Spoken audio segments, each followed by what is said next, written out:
नमस्कार मंडळी.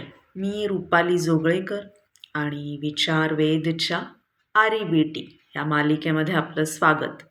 तर आज पाहूया चौथा irrational belief, which is either I blame myself or others. दुसऱ्यांना नावं ठेवायची असतील तर लोक अशी वागूच कशी शकतात, शी बाबा, आणि हे लोक हे असं वागतात ना म्हणून राग येतो, वाईट वाटतं, कटकट होते. मी बोलत नाही कारण तू वाकड्यात शिरतेस आणि त्यामुळे मी प्रेशराईज झाले आणि मी तो निर्णय घेतला.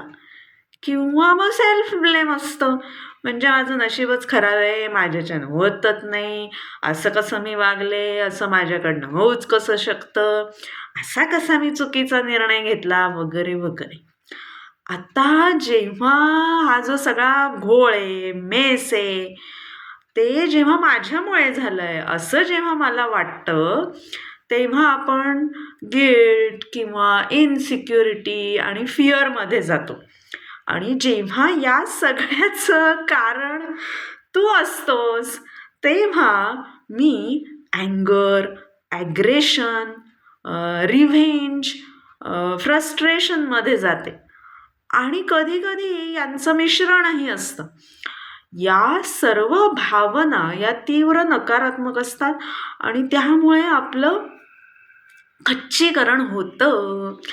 आता worth is equal to performance असं आपल्यावर ठसवलेलं असतं आणि त्यामुळे यश म्हणजे घवघवीत, भव्य, दिव्य, मोठं, चमकणारं असंच. आता मी जेव्हा काहीतरी चांगलं करते, अचीव करते, तेव्हाच मी लायक. पण माझ्या हातून कधीतरी काहीतरी चांगलं होत नाही, चुकतं, बिघडतं, घोळ होतो, विसरायला होतं, तेव्हा मला वाटतं की माझी लायकीच नाहीये. जे घवघवीत, चमचमणारं भव्य यश मिळवत नाहीत, त्यांची काय लायकी नाही का मग? काही किंमत नाही का मग त्यांची? पण एका गोष्टीतल्या अपयशामुळे मला पूर्ण अपयशी असा शिक्का मारणं कितपत योग्य आहे? तुम्ही लायक आहात कारण तुम्ही अस्तित्वात आहात, तुम्ही जिवंत आहात. लहानपणापासनं आपलं कंडिशनिंग असं असतं की अरे वा, छान मार्क मिळाले, गुड गर्ल, गुड बॉय. आणि मोठं झाल्यावर जेव्हा असं होत नाही तेव्हा मग आपण स्वतःला म्हणतो I am bad mom, dad, partner, person, whatever. पण एलिस म्हणतात की तुम्ही जिवंत आहात म्हणजे तुम्ही लायक आहात. आणि भारतीय संकल्पनेनुसार तर आपण मृत्यूनंतरही अस्तित्वात असतो, कारण आत्मा स्वरूपात कायमच आपण अस्तित्वात राहणार आहोत. आणि त्यामुळे कुणाचीही लायकी काढायचा अधिकार मला नाही.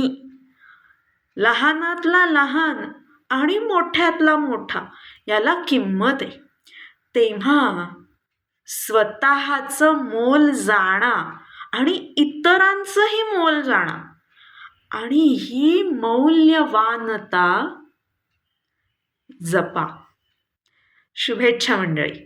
हा व्हिडिओ आवडला, उपयोगी वाटला तर जरूर लाईक, शेअर आणि सबस्क्राईब करा. धन्यवाद.